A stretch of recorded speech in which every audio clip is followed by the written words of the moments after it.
It started in the dim glow of string lights strung across a ballroom in downtown Chicago. The kind of place where vows echo off polished floors and champagne glasses clink like fragile promises. I was there alone, nursing a whiskey neat at the edge of the crowd, watching the bride and groom sway under the spotlight as if the world hadn't already taught them about cracks in the foundation. That's when she slipped into my periphery, a woman in a deep green dress that hugged her like armor, her eyes sharp as a blade hidden in silk. "Pretend you're with me," she whispered, her voice low and steady, like the hum before thunder. Behind her, a man lingered by the bar, his gaze fixed on her the way a hunter sizes up prey that's learned to run. I didn't ask why. I just nodded, set my glass down, and said, "Lead the way." Her name was Emily. She murmured as we wove through the throng of guests, her arm linked in mine not with affection, but necessity, a grip that said survival over sentiment. She was an editor at a small publishing house downtown, specializing in memoirs that peeled back layers of human frailty. I'd later learned that her own story could fill volumes, a marriage that crumbled under betrayal, a husband, ex-husband now, who'd cheated with her best friend, drained their savings, and left her with scars that didn't show on skin. But in that moment, all she said was, "His name's Ryan. He's not supposed to be here." Restraining order. But he always finds a way.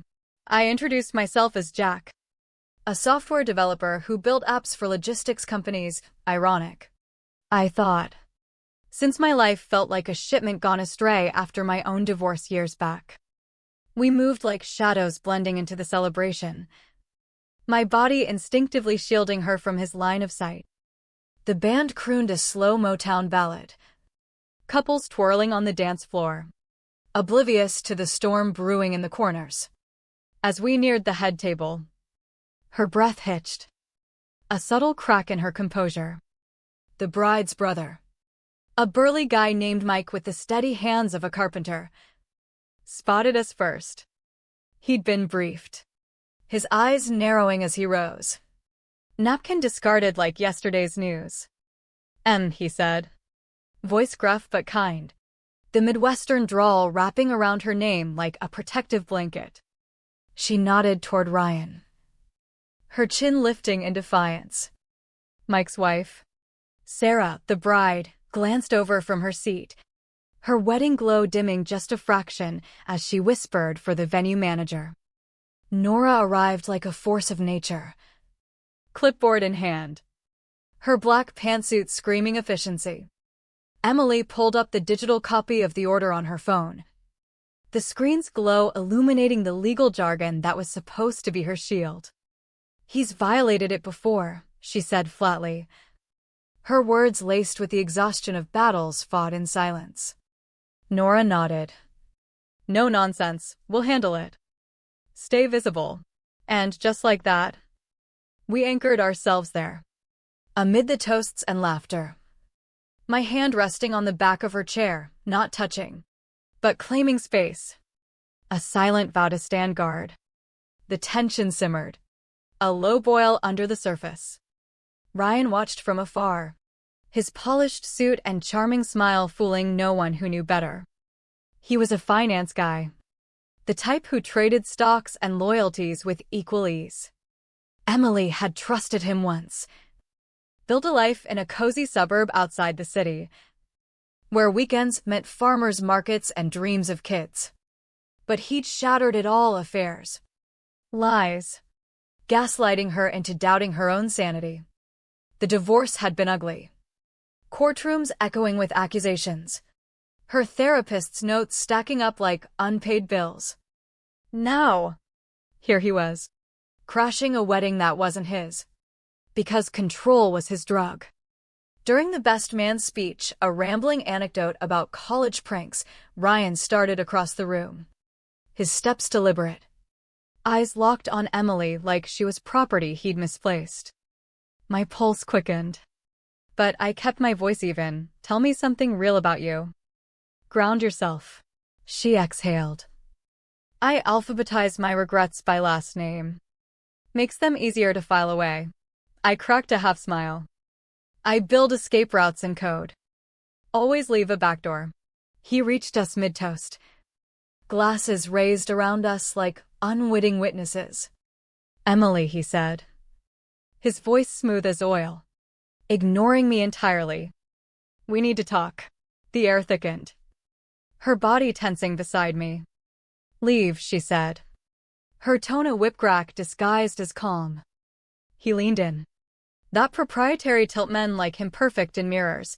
You can't keep ignoring me. This isn't over. Betrayal hung in the words.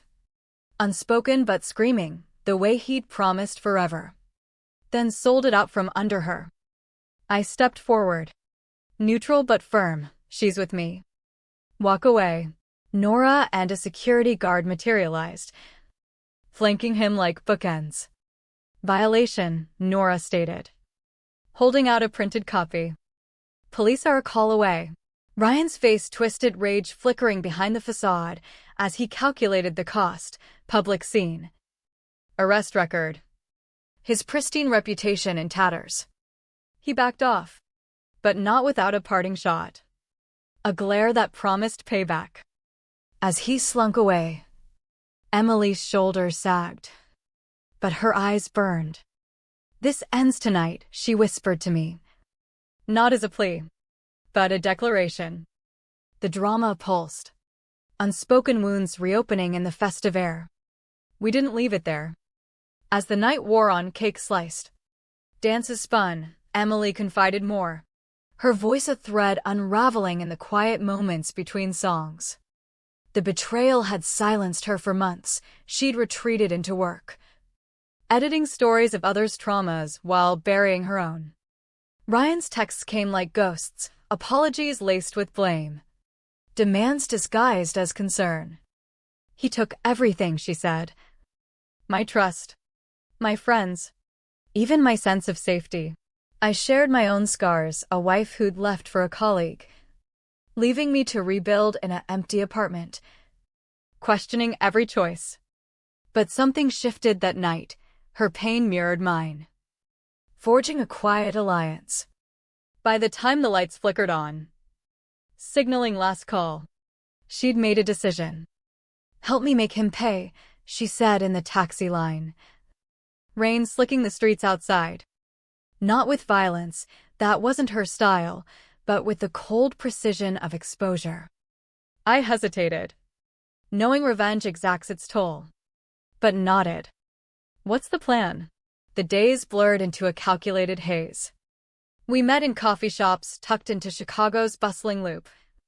Her with stacks of printed emails and bank statements. Me with my laptop, tracing digital footprints.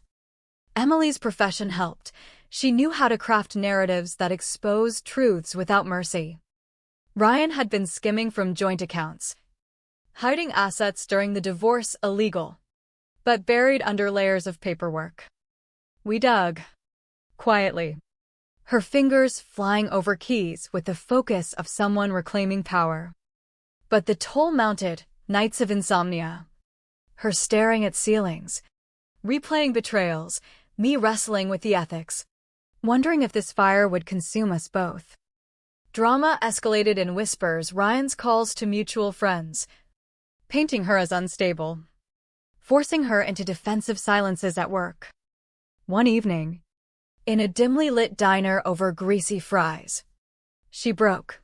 What if this makes me like him? I squeezed her hand. Our first real touch. It won't.